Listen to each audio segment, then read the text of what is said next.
बिस्मिल्लाहिर्रहमानिर्रहीम। अस्सलाम वालेकुम। कॉन्स्टिट्यूशनल लॉ और एडमिनिस्ट्रेटिव लॉ के अंदर डिफरेंस जो है आज हम तलाश करेंगे।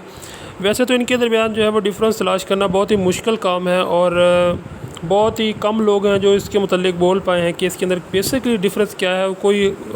कोई बीच में जो लाइंस नहीं खींच सकते, यानी कि इसके अंदर बेसिक डिफरेंस क्या है कि आखिर कॉन्स्टिट्यूशनल लॉ और एडमिनिस्ट्रेटिव लॉ।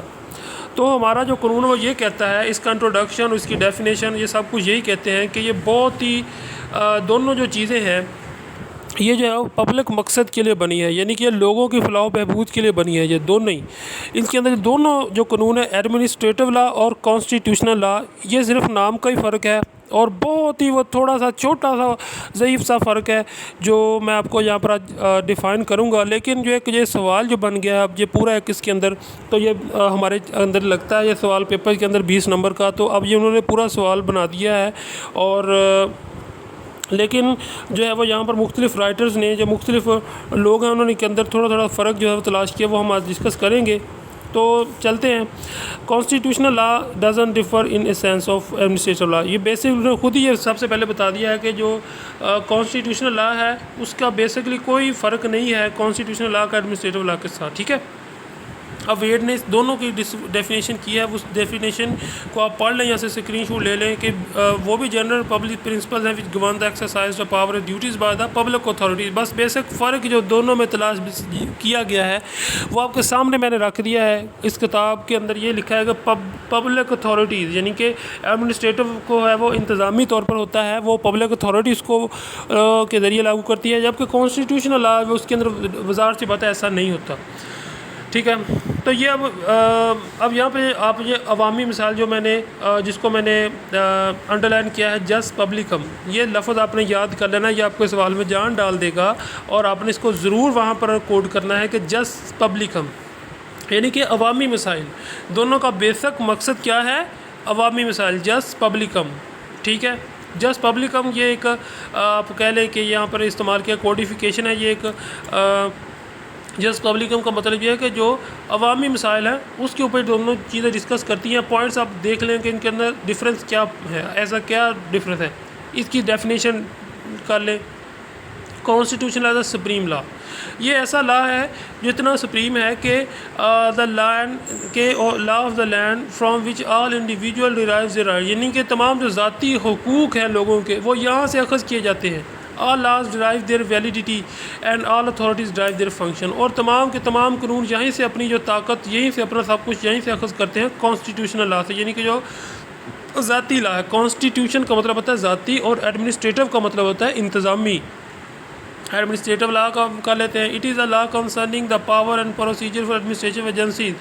तो यहाँ पर जो हम कहते हैं कि ये इसका बाद जो बेसिक जो इनके अंदर फ़र्क है मोटा मोटा ये कि इसको एक अथॉरिटी होती है एडमिनिस्ट्रेटिव लॉ को रन करती है, जो इन सब चीज़ों को एडमिनिस्ट्रेटिव करती है कि किस तरह माशरे की फलाह बहबूद करनी है, किस तरह लोगों को हकूक़ दिलवाने हैं, उनको ज़िम्मेदारियाँ लेनी है। Function in rest in motion as to amendment of law, और ये नहीं कि जो ऊपर वाला फंक्शन रेस्ट इन मोशन तकरीबन मिलते जुलते हैं as to administrative law. Constitution law के अंदर it is the duty to legislature to amend the law और द कॉन्स्टिट्यूशन। अब कॉन्सेंट लॉ के अंदर ये ड्यूटी होती है लेजिस्लेचर की के अमेंड करे कि वो बनाए कानून को और कॉन्स्टिट्यूशन को। और एडमिन लॉ के अंदर इफ़ द स्टेटेड डेलीगेटेड, अगर उसकी डेलीगेटेड लेजिस्लेशन है, then the executive have the power, अगर उसको सवाबदीद इख्तियारात हैं तो फिर उसके पास ये ताकत होगी कि वो कानून के अंदर जो है वो नया कानून बने। As to rule making power, कि को जो constitution it is the only legislature who have the power to making rule, कि ये जो वाहद ऐसा कानून है कि जो लेजिस्लेचर, ये वाहद ऐसा कानून है कि जिसके अंदर ये ताकत है कि अपनी जो है वो लेजिस्लेचर कर सके, कानून साजी कर सके। Administrative law it is the conditional order the executive authority has been best power, यानी कि इसके अंदर जो इसने, बस ये मेरी बात याद रख लें कि एडमिनिस्ट्रेटिव लॉ के अंदर जो है वो जो अथॉरिटी है उसके पास कानून होगा कि वो किस तरह अपने आप को चलाए, अगर उसके पास इजाज़त है तब जाकर करेगी। लेकिन जो कॉन्स्टिट्यूशनल लॉ है उसके अंदर इसकी इस कदर ताकत है कि वो खुद ही अपना जो है वो लेजिस्लेचर जो होगा वो उसके अंदर पावर को इख्तियारात बना सकेगा, ठीक है ना। तो as to concerning with law, यानी कि कंसेंट लॉ और एडमिन लॉ के अंदर जो है वो इसको कंसर्न किया जाता है लॉ की मदद से। फिर as to procedural law, as to enforcement of law, ये सब यानी कि आप इसके ज़हन में अंदर आप अपने बिठा लें कि ये बेसिक से आइडिया है जुडिशल फंक्शन कैसे कर सकता है।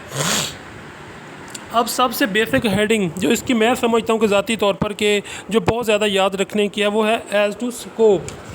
अब ये वही क्वेश्चन आ गया कि इनके अंदर डिफरेंस क्या है जो तलाश करें, तो यही डिफरेंस है जनाब एज़ टू स्कोप। अगर आप यहाँ से थोड़ा बहुत देखना चाहते हैं कि आखिर फ़र्क है क्या इनके अंदर, तो यही फ़र्क है कि it is deal with all laws, कि कॉन्स्टिट्यूशनल लॉ है वो ऑल लॉ के साथ तमाम कवानीन के कानून जो हैं उनके साथ डील कर सकता है।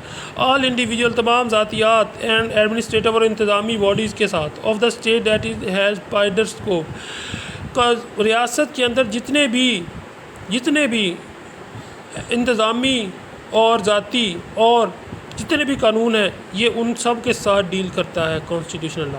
ये मेरी बात याद रख लें, ये बहुत ही बेसिक स्टेप है। एडमिन लॉ के अंदर अब आ जाएगा it is deal only the law administrative authority, यानी कि ये एडमिनिस्ट्रेटिव अथॉरिटी जो लॉ की ताकत रखती है सिर्फ उसी के साथ, यानी कि उसके पास अगर एक मिसाल है कि एक एडमिनिस्ट्रेटर है, एक डीसी एडमिनिस्ट्रेटर है, एक मिसाल है, तो उसके पास सेम कुछ ड्यूटीज़ होती हैं, कुछ ड्यूटीज़ उसकी नहीं होती, ठीक है ना। कुछ इंतज़ामी अमूर एसी ने संभाल लेते हैं, कुछ डीसी ने संभाले होते हैं। मैं सिर्फ आपको एक खाका उतार कर बता रहा हूँ, कुछ एसी ने संभाल लेते हैं, कुछ डीसी ने संभाले होते हैं। तो अब जो एसी की ड्यूटीज़ हैं वो डीसी नहीं कर सकता, डीसी अपने तहत काम करता है, एसी अपने जो उसके हिसाब से ड्यूटीज़ उसको एडमिनिस्ट्रेटिव के हिसाब से मिली थी वो उसके हिसाब से काम करता है। तो ये वो सब चीज़ें हैं कि ये इनके अंदर बेसिक फ़र्क यही है कि एडमिनिस्ट्रेटिव लॉ के अंदर जो अथॉरिटी को जितनी ताकत दी जाती है वो इस्तेमाल करती है, लेकिन जो कॉन्स्टेंट लॉ है, कॉन्स्टिट्यूशनल लॉ है, वो एक एब्सोल्यूट पावर रखता है कि वो खुद ही लेजिस्लेटिव बॉडी है, खुद ही उसके अंदर जितना चाहे वो अपना चेंजिंग कर सकता है। तो फंडामेंटल सब्सिडारी लॉ ये भी इसके अंदर आप याद कर लें, लेकिन कंक्लूजन के अंदर मैं आपको उर्दू के अंदर थोड़ा इसका खुलासा करके बताता हूँ कि कॉन्स्टिट्यूशनल लॉ और एडमिनिस्ट्रेटिव लॉ के अंदर बेसिक यही फ़र्क है कि वो एब्सोल्यूट पावर रखता है। कॉन्स्टिट्यूशनल लॉ और एडमिनिस्ट्रेटिव लॉ के अंदर सैंक्शन है, हिस्से हैं कि कुछ हिस्सा किसी के पास है, कुछ हिस्सा किसी के पास है, कुछ हिस्सा किसी महकमे के साथ डील करता है, कुछ हिस्सा किसी इंसान पब्लिक के किसी महकमे के साथ डील करता है। तो ये बेसिक फ़र्क यही है इसके अंदर, जिस तक इस किताब के अंदर या आपको मैं समझाना चाहता हूँ कि बेसिक फ़र्क यही है बस। वो एक यूनिवर्सल सी बात है कॉन्स्टिट्यूशनल लॉ, और ये यूनिवर्सल बात नहीं है। बस यहाँ पर मैं आपका कंक्लूजन करता हूँ, अगर आपको समझ आनी है तो यहीं पर आ जाएगी। और अगर आपको मेरा ये लेक्चर पसंद आए तो उसको लाइक करें, सब्सक्राइब करें, शेयर करें, और हमारा जो चैनल है थ्योरी ऑफ लॉस को ज़रूर सब्सक्राइब करें। इससे ये होगा हमारे लेटेस्ट लेक्चर आप तक पहुँच जाएंगे, और हमारे लिए भी ये एक अच्छा आपकी तरफ से ये एक थपकी है, एक शाबाश है, तो ज़रूर उसको सब्सक्राइब करें। Thanks for watching.